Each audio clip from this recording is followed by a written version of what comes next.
Pada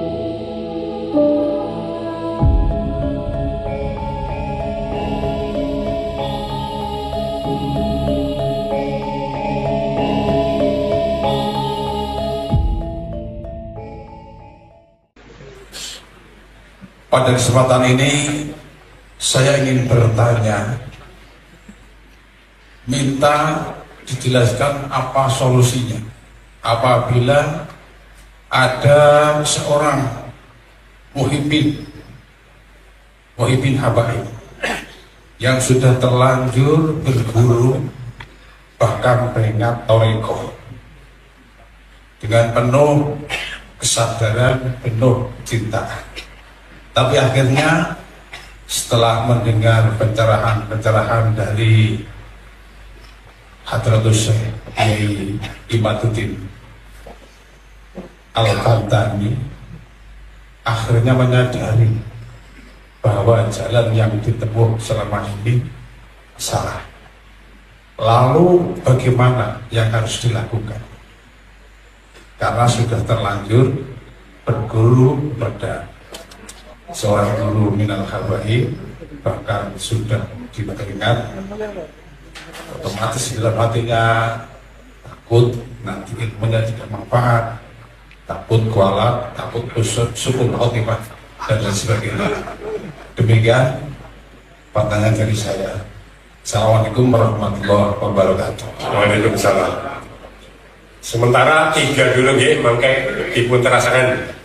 Ini termin pertama ada 3, yang satu Bapak Saifullah dari Candi Wulan Adimulyo, pengurus Ranting NU. Asli ya?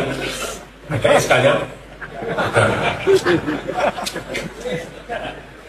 Nah, tentang apa namanya solusinya, karena tadi banyak yang sudah NU, pondok-pondok, ada yang mungkin dalam tanda petik menurut saya, ada yang masih apa namanya husnuzon. Terus yang kedua dari Pak Kiai Mustangim tadi, jadi antara perbuatan dan pengakuan tidak simetris, tidak koheren. Terus yang ketiga ini kaitannya dari mana tadi? Mas Triyono dari Ambal, Ngabean, Ambal.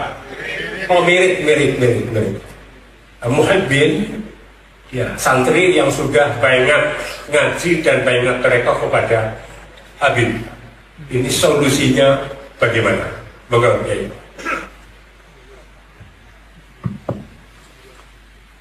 Kita dalam berdakwah, di dalam menyampaikan kebenaran,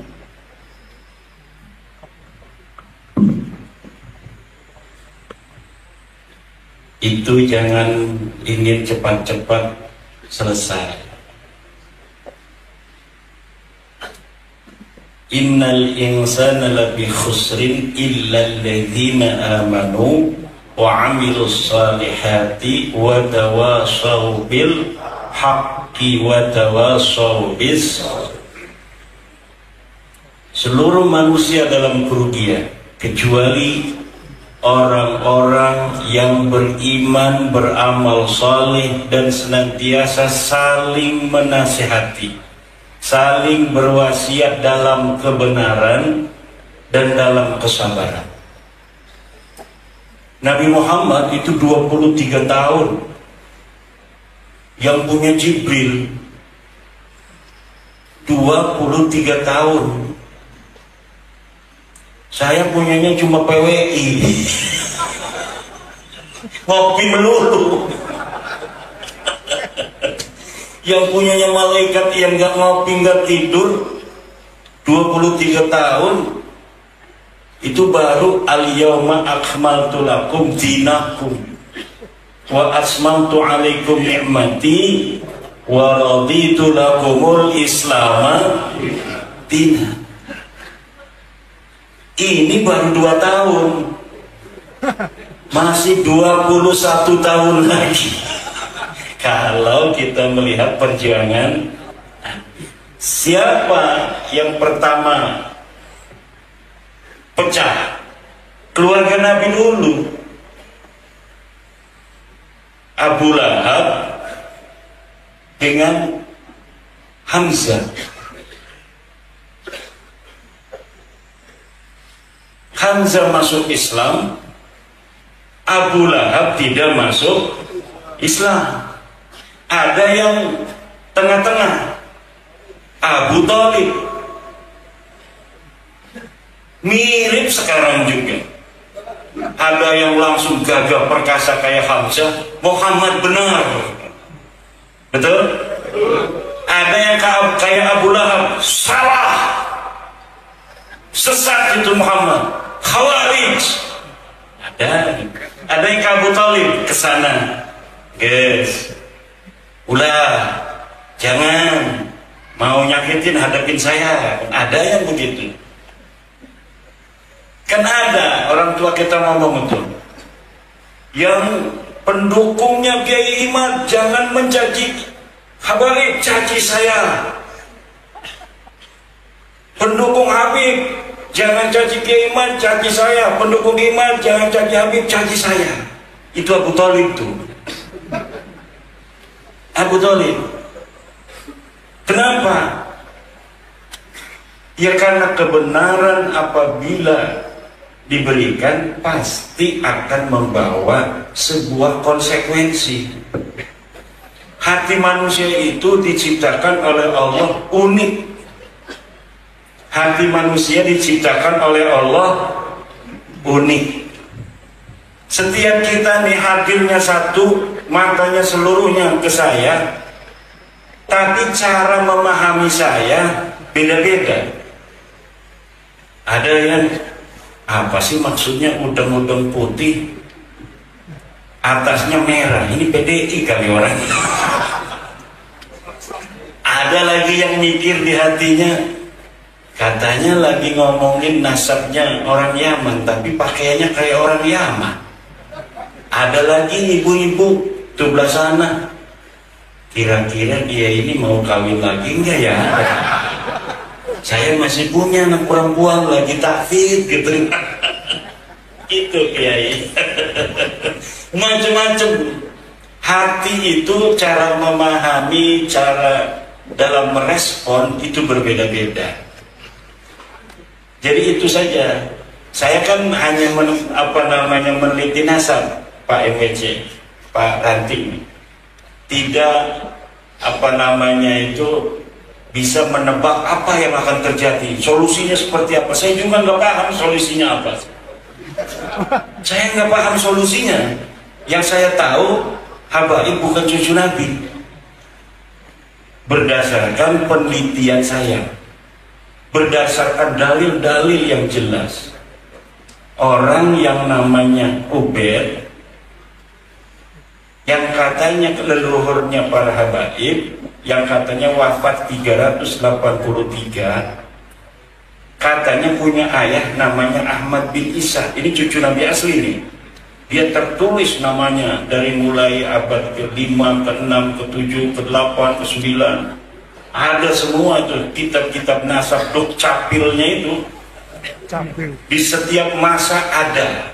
Ditulis Ahmad bin Isa, anaknya Muhammad An-Naqib, anaknya Ali Al-Uraidi, anaknya Ja'far Shadiq, anaknya Muhammad Al-Baqir, anaknya Ali Zainal Abidin, anaknya Husain, anaknya Siti Fatimah Az-Zahra, anaknya Nabi Muhammad. Semuanya ditulis itu. Sahih.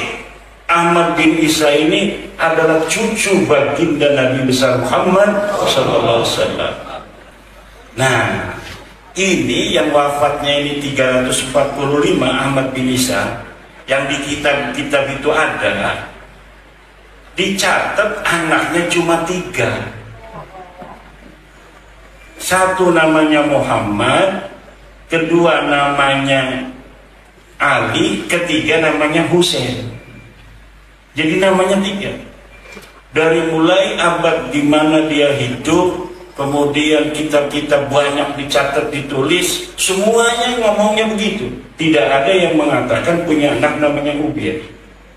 Baru di abad 9 ada kiai namanya Ali As-Sakron. Dia nulis kitab bahwa dia namanya Ali.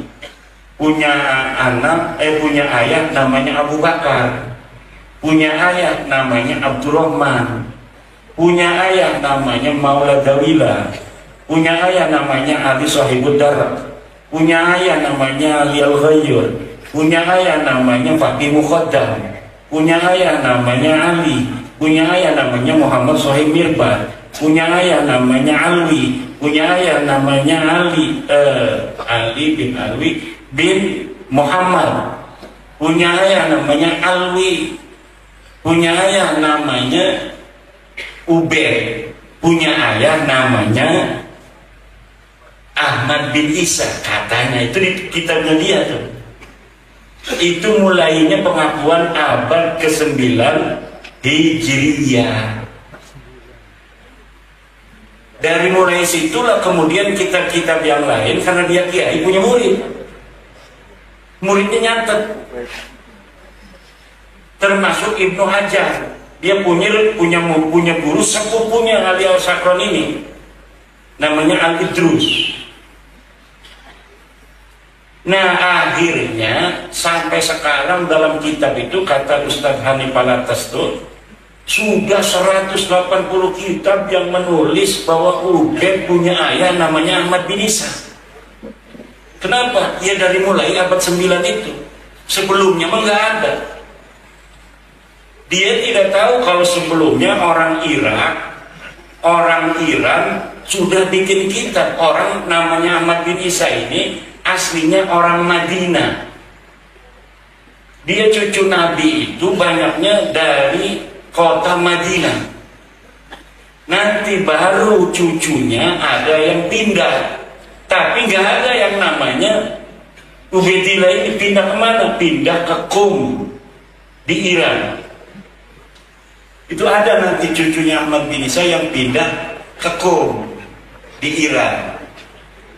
Makanya kemudian yang orang Qum ini nyatet kakek-kakek mereka, keturunan mereka ke atas. Kakek dia namanya Ahmad bin Isa punya anaknya 3 dicatat. Ini orang yang jauh di sana Yaman. Pada abad selanjutnya 550 tahun kemudian, karena zaman dulu itu nggak kayak zaman sekarang ada YouTube, ada internet, dia nggak pernah ke sana, nggak pernah lihat kitabnya. Jadi nggak tahu kalau di sana banyak kitab yang sudah mencatat nama-nama ini. Akhirnya orang Yaman bikin sendiri setelah 550 tahun wafatnya Ahmad bin Isa, bahwa Ahmad bin Isa punya anak namanya Ubaid. Ini yang kemudian kita teliti, karena sekarang kitabnya udah lengkap semua tuh di internet. Beli di pasar kebun yang kitabnya kitab-kitab nasab nggak bakal ketemu. Karena nggak penting bagi santri. Ngapain kita bin begitu, apa untungnya kan? Tapi kalau untuk peneliti penting. Makanya saya mah langsung mesen habis 3 jutaan kitab aslinya. Jadi PDF-nya punya, kitab aslinya pun punya. Kita beli dari luar negeri. Awalnya waktu pertama nulis saya hanya pakai PDF dari internet, banyak semua kitab ada itu. Kita bisa masuk ke Leiden lewat internet. Saya pernah ke Leiden di Belanda, ternyata informasi yang ada di perpustakaan Leiden itu bisa diakses di internet. Akhirnya saya hanya mengakses dari internet aja. Kalau bapak-bapak pengen baca surat-surat Utsman bin Yahya kepada Snogronje, lihat aja tuh, masuk ke perpustakaan Universitas Leiden di internet, klik. Yang penting bisa bahasa Inggris, kalau nggak bisa pakai translate. Kemudian cari manuskrip tentang Utsman bin Yahya, keluar semua itu bagaimana surat-suratnya kepada Snogronje. Wahai tuanku yang mulia Snogronje, kalau ketemu dengan Gubernur Jenderal, tolong sebut nama saya agar saya nanti akan diperhitungkan oleh Gubernur Jenderal. Begitu ada itu yang seperti itu dalam bahasa Arab. Kenapa orang Belandanya namanya Snokdronya ini pinter bahasa Arab? Makanya Utsman bin Yahya nulisnya bahasa Arab. Banyak tulisan-tulisan Utsman bin Yahya, termasuk tulisan pada Syekh Nawawi. Itu bisa dilihat di perpustakaan Universitas Leiden. Tidak usah ke Belanda, cukup di perpustakaan Leiden yang ada di internet. Masuk di situ, ada yang destructed, artinya tidak bisa diakses. Kalau kita belum pernah ke sana harus punya kartu. Kalau saya punya kartunya Universitas Leiden itu.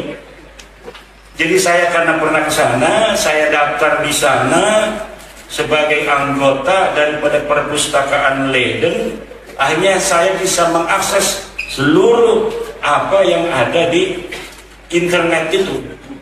Tapi kalau kita bukan anggota, ada yang ditutup, dikunci, ada yang bisa diakses. Surat Utsman bin Yahya bisa diakses siapa saja. Tapi kalau untuk manuskrip-manuskrip tertentu, banyak yang tidak bisa diakses, kecuali kita jadi anggota perpustakaan Universitas Leiden Belanda. Begitu. Bayar. Jadi kita daftarnya untuk bayar. Itu walaupun adanya di luar universitas, itu nggak bisa diakses dari internet itu, walaupun begitu dekat. Harus anggota. Hebatnya gitu. Makanya kita harus meneliti di sana. PBNU kemarin mengutus juga salah seorang peneliti ke Universitas Leiden. Saya minta juga surat yang lain, karena saya tidak bisa mengakses surat yang bukan dari Utsman bin Yahya sekarang. Yang bisa diakses surat Utsman bin Yahya langsung dipoto oleh dari teman yang dari PBNU. Selain Utsman bin Yahya, ternyata juga membuat doa untuk Ratu Wilhelmina. Namanya Ismail Al-Atos. Itu bikin surat, bikin doa untuk Ratu Wilhelmina. Sama saja. Nah, tetapi para hadirin, kembali ke pertanyaannya. Saya ini sebenarnya karena tadi digocok-gocok di mobil, jadi mobilnya pakai patwal. Coba dari Pasuruan ke sini, di sana pakai patwal, di sini pakai patwal. Nggak bisa istirahat. 140 terus. Ngap gitu. Jadi masih rada buyang. Karena mobilnya nggak bisa nggak bisa berhenti, mau apa nggak bisa kan, pakai polisi, masa kita yang berhenti polisinya jalan gitu. Nah, kita kembali ke tadi ya, belum selesai. Kemudian bukan hanya tidak ada di dalam kitab nasab, Pak. Dalam sejarah pun semua kitab sejarah yang ditulis di abad-abad itu kan banyak itu kitab. Imam Syafi'i itu Pak Kiai itu wafatnya 204 Hijriah. Beliau lahir 150 Hijriah. Kan punya kitab namanya Al-Um, berjilid-jilid. Ibnu Hisham berjilid-jilid kitab sejarah. Itu Ibnu Ishaq aja 80 Hijriah. 80 Hijriah sudah ada kitab sejarah Ibnu Ishaq. Kemudian dilanjutkan oleh Ibnu Hisham. Itu di Saudi, di Mesir, di Irak, di Iran banyak kitab sejarah, termasuk di Yaman. Itu di Yaman ada Musallam al-Haji di abad ke-5 ke-6. Itu tidak ada nama-nama keluarga mereka dicatat itu. Katanya Imam Mujtahid Mutlak. Kalau Mujtahid Mutlak sama dengan Imam Syafi'i. Tapi tidak ada beritanya sama sekali di kitab-kitab sejarah. Ada kitab Tabaqat Al-Ulama wal Muluk, As-Suluk fi Tabaqat Ulama wal Muluk. Katanya keluarga mereka sebagai mujtahid mutlak, sebagai imam, sebagai orang-orang ulama besar, sama sekali tidak ada di sana. Jadi ini yang terjadi sebagai apa namanya itu pengakuan yang sudah ratusan tahun, tapi ketika diminta bukti materialnya sama sekali tidak ada. Itu. Kemudian untuk yang kedua itu, nah kalau masalah thariqah udah yang jelas saja, thariqah Khalidiyah Naqsabandiyah, gurunya yang jelas silsilahnya. Tuh kayak saya tadi sebutin, Kiai Wahid punya guru bapaknya Kiai Mahfud, punya guru Kiai Hasbullah, punya guru Kiai Abdurrahman, punya guru Kiai Syekh Sulaiman Judi atau Syekh Raud Jabro dulu ya, Syekh Abdurrahman ke Sulaiman Judi. Terus kalau Syekh Sulaiman Judi itu sudah banyak jurnal di UIN itu, banyak sekali yang menulis mencatat tentang Syekh Sulaiman Judi, bagaimana silsilahnya sampai Sayyidina Abu Bakar As-Siddiq, itu sudah jelas. Dari Syekh Sulaiman Judi Jabal Qubais saja ke bawah, jelas apa tidak? Kalau yang Khalidiyah Al-Huda ini jelas. Saya sudah teliti, saya ini peneliti.